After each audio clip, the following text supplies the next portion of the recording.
Yeah,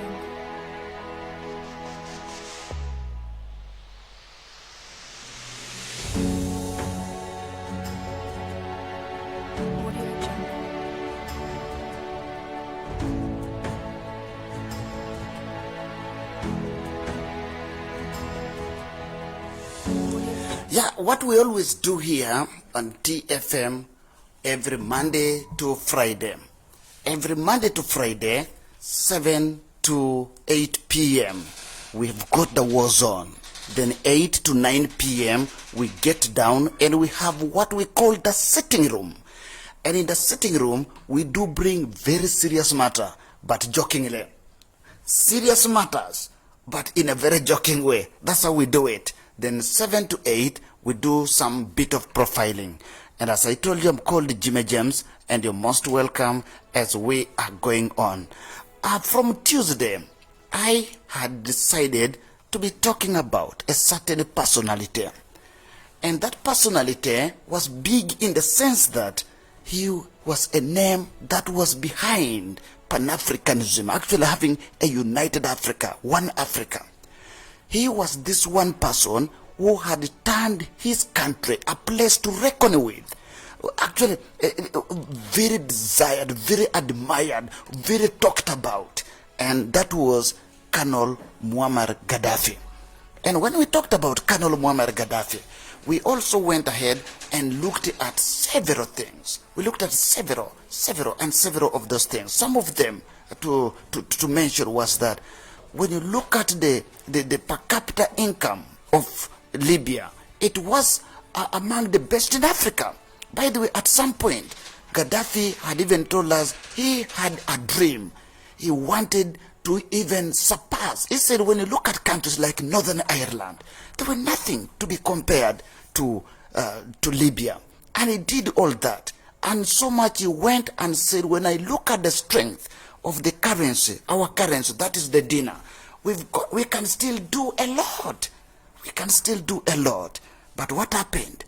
There came a sort of a wave. I've been telling you, a wave came, and this wave ended up being known as the Arab Spring. The Arab Spring, how have I arrived at this evening, ladies and gentlemen? Yesterday somebody called me and said, you've talked about Tunisia, you've talked about Mohamed Bouazizi, you've talked about this. Probably just take a minute or two and tell us about this Arab Spring, about what really transpired. Ladies and gentlemen, welcome. This is the moment.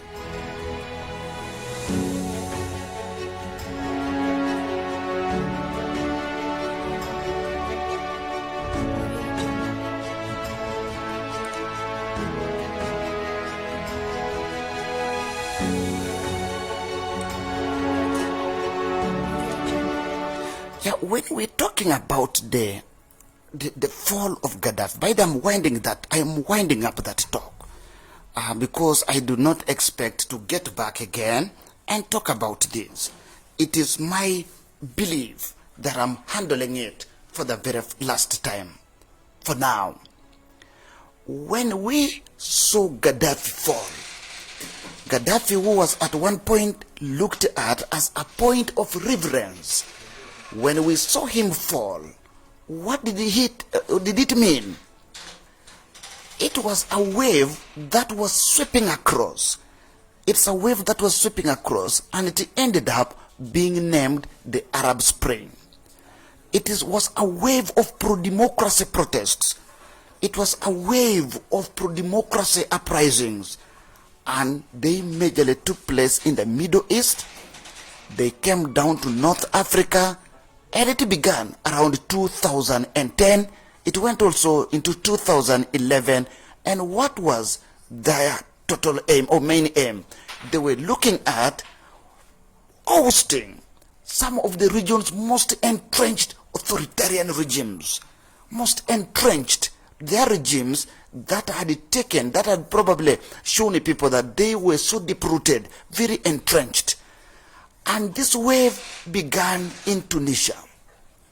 The wave began in Tunisia. After Tunisia, it went to Egypt. And what happened there? Their leaders were toppled. their leaders were toppled, by the way. And after their leaders and regimes being toppled, there was very hasty. There was a hasty succession. And when there was a hasty succession, it is like now it began showing others that something can also be done. Something can also be done. Because we saw Tunisia, people went on the streets. When people went on the streets, the regime left. And immediately they went to Egypt. We saw Egypt, the regime left. And it inspired others, other Arab countries. So I think, Chisoboka, it is possible. But of course we must know that it did not happen. It did not happen like that in most of those countries like they had anticipated. By the way, this you can watch us live. We are live on our social media platforms. You can get to Facebook and watch this program live as we talk. You can get to your social media page. Just type TFM 96.4 TFM. Then when you get there, you like the page, share, and you'll be watching whatever we are talking. We are live there. Now, how did this begin? How did this begin? It began with a 26-year-old boy, a man. All this began with a 26-year-old man. He was called Tarek Al-Tayeb Mohamed Bouazizi. This man, Tarek Al-Tayeb Mohamed Bouazizi, was 26 years old. And he was a vegetable hawker. You know, a vegetable hawker? Leave alone, we are talking about people who hawk basins, people who hawk flasks, people who hawk kitenges. But here we are talking about a vegetable hawker. A person who hawks dodo, who hawks gobe, who hawks chaboi, or hawks akeo, who hawks skumawiki, who moves street to street, door to door, selling. This is the man we are talking about. He was called Tarek Al-Tayeb Mohamed Bouazizi. This gentleman went on the streets of Tunis. When he went on the street of Tunis, he was 26 years old. And that was his only source of survival. His only source of survival. When he went on the street, he met a police officer, a woman. When he met a police officer, a woman, this lady was called Faida Hamdi. Faida Hamdi, the police officer, who had become the municipal enforcement officer in one of the municipalities that is in Tunis, the capital city of Tunisia. So when this lady, Faida Hamdi, came with her law enforcers, like now the commander moving with these other people around her, a lady, they met Tarek Al-Tayeb Mohamed Bouazizi carrying his vegetables that he was hawking on the street of Tunis, the capital city of Tunisia. Now, as they confronted Mohamed Bouazizi, when they confronted him, what happened? They confiscated, they removed these vegetables. As they removed these vegetables, he tried pleading, but they were not giving him a listening ear. Mohamed Bouazizi said, but that was the beginning of the word, I cannot breathe. If you had that, there was a time Besigye had on his t-shirts written, I cannot breathe. That was the origin. That was the origin, ladies and gentlemen. What happened here is, the man looked at life and said, it is all useless. It is all useless. So what did he do? What did he do that December? What did Mohamed Bouazizi do? This gentleman called Tarek Al-Tayeb Mohamed Bouazizi. He had tried whatever he wanted to do, whatever he tried, but this lady, Faida Hamdi, took her vegetables, his vegetables that he was hawking. Like now, these law enforcement officers on the street of Tororo confiscating your merchandise that you're hawking. So what happened? Mohamed Bouazizi went and bought petrol.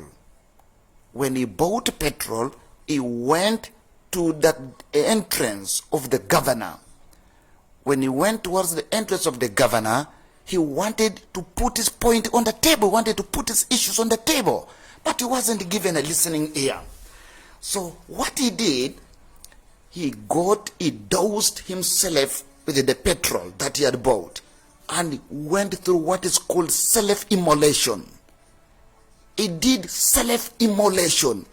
Self-immolation, he burnt himself. A 26-year-old vegetable hawker.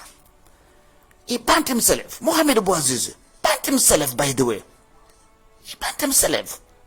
Now, after burning himself, there immediately pictures went viral. Was taken to hospital. At that point, the president of the country was called Mohamed Zinedine Ben Ali. So President Mohamed Zinedine Ben Ali even visited him in hospital because he burnt, but did not die on the spot, but he burnt beyond recognition. He burnt to a point where you could see somebody would not get back to life. He was taken to hospital, he was robbed. I wish you could be, but that's why I'm saying get to Facebook. Because what we are doing now, you can watch us on Facebook, you can watch us on YouTube. Just go type TFM, we are there. We want to give you the most modern way of broadcasting. They now erupted what was called the Jasmine Revolution. The Jasmine Revolution.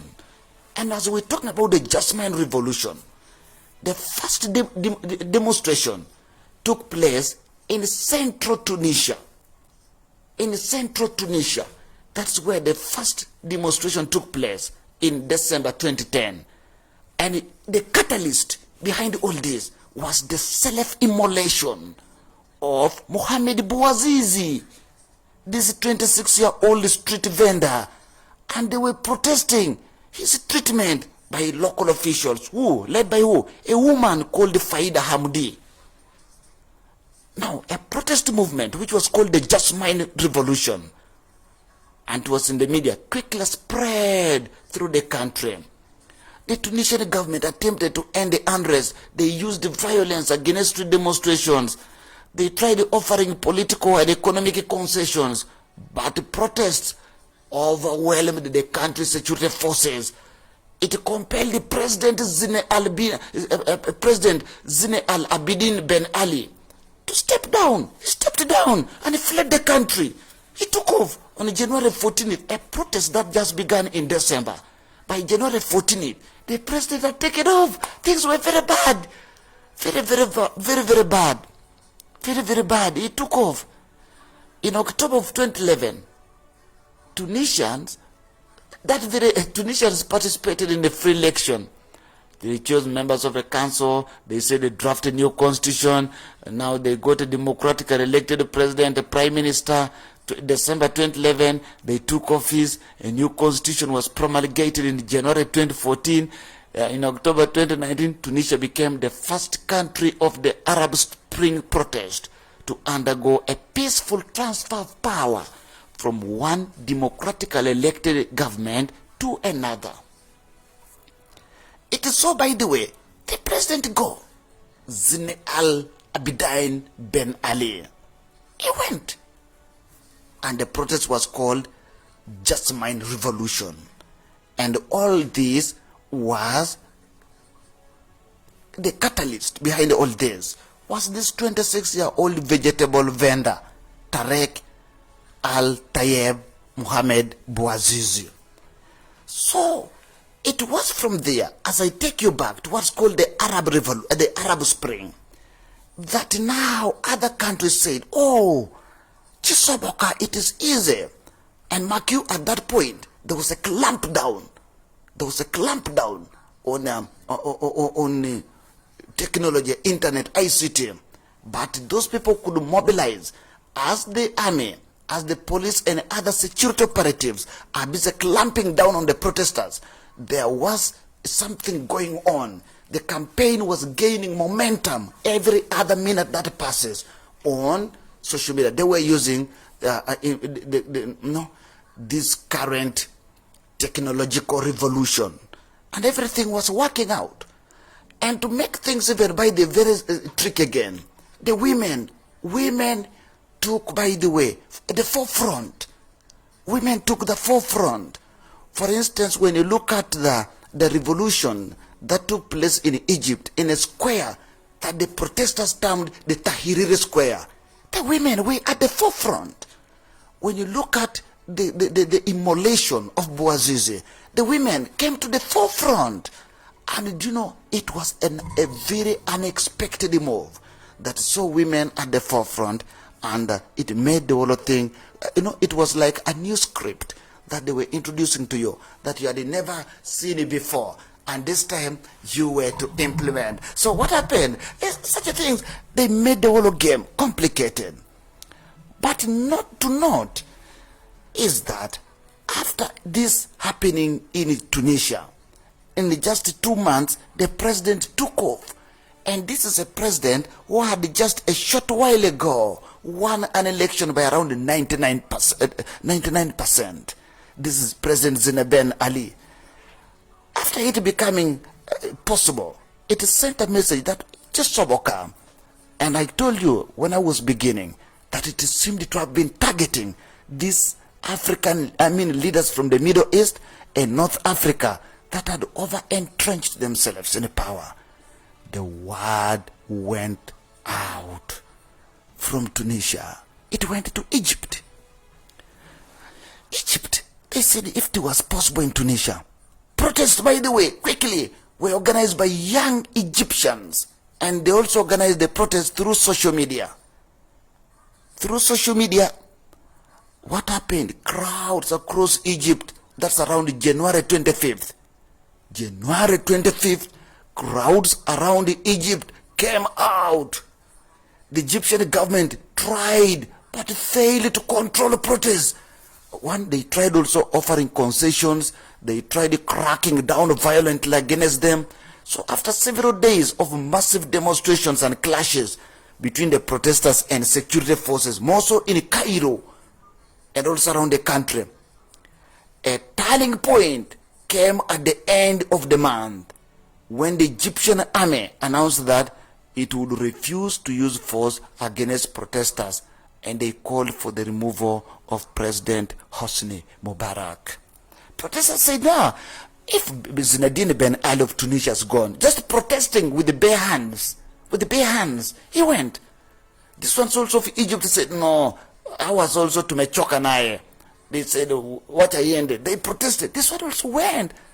And what complicated things? What the last stick on the back of the camel, and this time the camel was President Hosni Mubarak, was the army saying, no, we shall not kill the protesters. Let's listen to them. Now, having lost the support of the military, Mubarak left office on February 11th after ruling for nearly 30 years and ceded the power to a council of senior military officers. So the military enjoyed high public approval in the interim before a new government, but it's apparent by the prioritization of stability, because the military came and top on their priority list was stability at the expense of democratic transition. And this again made the protesters who were at one time optimistic, it made them sort of dampen their optimism. But of course in Tunisia, there was rapid successes, by the way, in Tunisia and Egypt. This is the way all gone. Now, what happened after that? Protests, by the way, went on to other countries. They went on to other countries because now the people had come on the street, and that's why, by the way, when you look at some other governments do not take social media lightly. They know what social media can do. They do not take it lightly. When you try going to social media, you are posting this, a country can even come and clamp down on social media. If you are joking, a president or a leader of a country or security can even wake up and say internet is shut down. They know the power of social media. They know how it can gather masses in a nutshell. And they know what it means if people in thousands gathered And the next day, others are continuing to join. The next day, others are continuing to join. The other ones are joining. They know what it is capable of doing. Because it has happened in Tunisia, it has happened in Egypt, and not only that, it went to Yemen. It went to Yemen, though, as like I told you earlier on, the end result was not similar. In Yemen, where the first protests appeared in late January 2011, President Ali Abdullah Saleh's base of support was damaged. It was damaged. What happened? A number of the country's most powerful tribal and military leaders aligned themselves with the protesters. This is almost the same thing in Tunisia, Egypt, and now Yemen.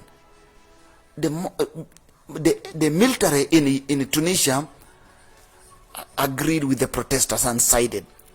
The military in Egypt abandoned President Hosni Mubarak and sided with the protesters. The military in Yemen, most of the big guys in the army, sided with the demonstrators. And they said, no, President Ali Abdullah Saleh, step down. So when negotiations to remove Saleh from power failed, loyalists and opposition fighters clashed in Sana'a, in the town of Sana'a. Saleh left Yemen in June to go. He went for medical treatment because he was injured in a bomb attack. And by the way, it raised some bits of hope among the opposition that a transition would begin. Wow! Saleh returned to the country unexpectedly 4 months later. He came back. But however, adding to the uncertainty and confusion about Yemen's political future, in the November 2011, Saleh signed an internationally mediated agreement, and he called for a first transfer of power to the vice president. By then it was called Abdul Rabu Mansur Hadi. So in accordance with the agreement, Abdul Rabu Mansur Hadi took over governing the responsibility and of other places, what, and he took off immediately. So later on, he assumed the presidency, and he stood as the sole candidate in the presidential elections that were held in 2012. So, unable to improve conditions or maintain stability, however, Hadi's government faced armed confrontation. It faced rebellion. In 2014, it went into a civil war. This we are talking about is called the Arab Spring. How did it begin? A person was hawking vegetables on the street. This is now the third government to fall. It did not end there. The protests by the went to Bahrain. It went to Bahrain, and in Bahrain protests erupted. They wanted political and economic reforms. That was around February 2011, and it was led by the human rights activists and some members of the Bahrain's marginalized Shia groups and those. Because the Shia were a majority there, but they were they were marginalized. They said, no, I think it is the time we can do something. But the Mohamed Bouazizi inspired protest could not end there. It went to Libya. In Libya is what we've been talking about from as we began this week. The president wants a strong man, a man who could be looked at when he goes to America. He moves to America with an entourage of 250 people. Do you know a president coming with the 250 people going to America? That is President by then Gaddafi. It all happened, and it was following the very trait that is the Arab Spring. As we're talking about this, ladies and gentlemen, if you've just tuned in, you can get to our social media pages, get to our Facebook. You will follow us as we stream. We bring you this live on our social media pages. Just get there, type TFM 96.4, and you are in a position to follow us as we bring you this very fantastic story, as we give you narrations. And we've been talking about that. Today I'm winding it up by saying, what is this? It is called the Arab Spring. Whatever happened in Libya, whatever happened to Muammar Gaddafi, whatever happened to Saleh, whatever happened to Zinedine Ben Ali, whatever happened to Bashar al-Assad of Syria, whatever went ahead and happened also to other countries, but of course not all of them were overthrown, because the protests went as far as touching areas like Algeria, Jordan, Morocco, Oman.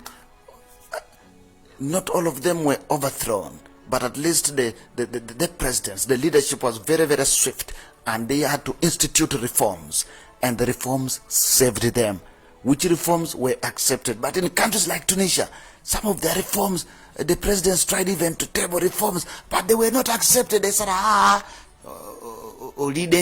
Olidenyo, go.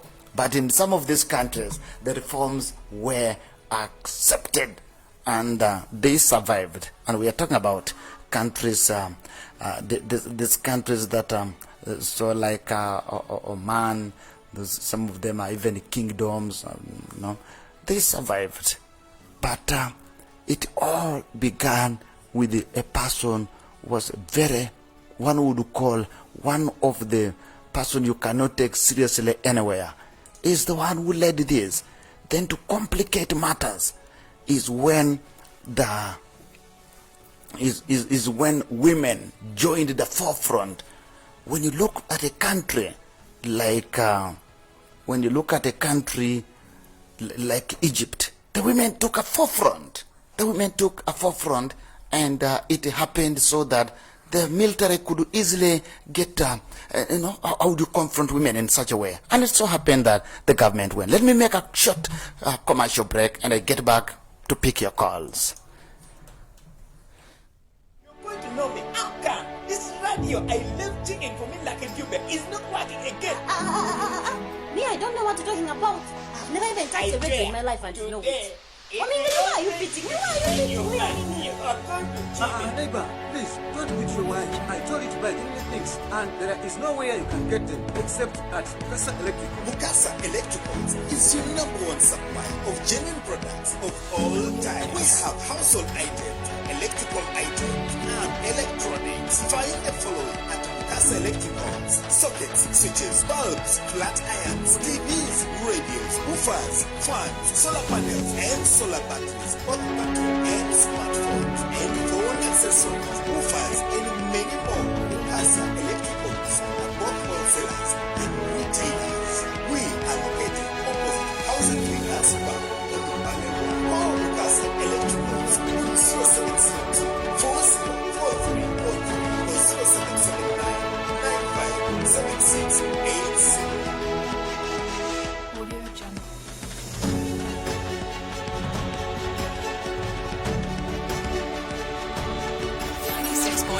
TFM Tororo. Feel the vibe.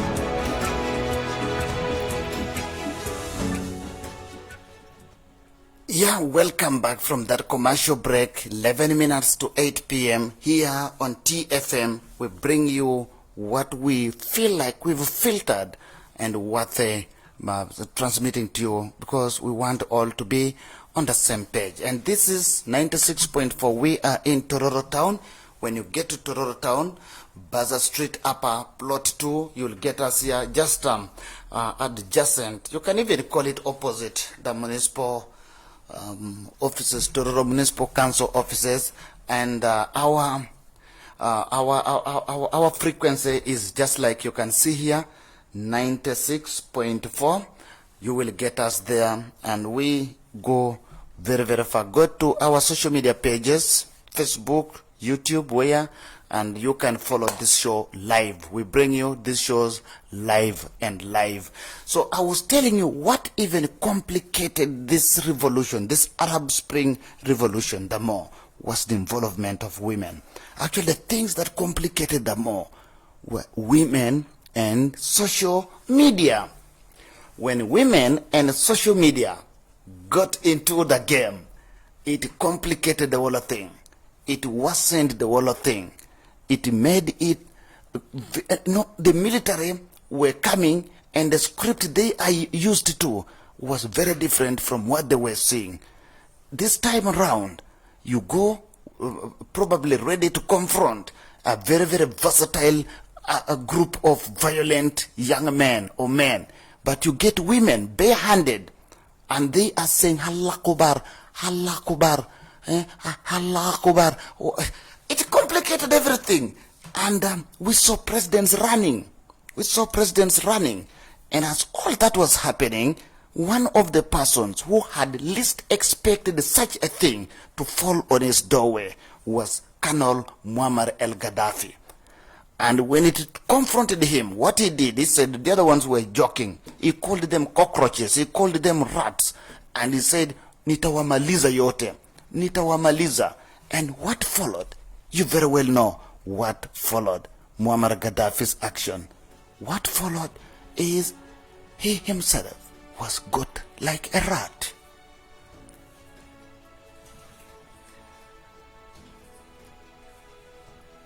(787-964-964) is the number. The other one is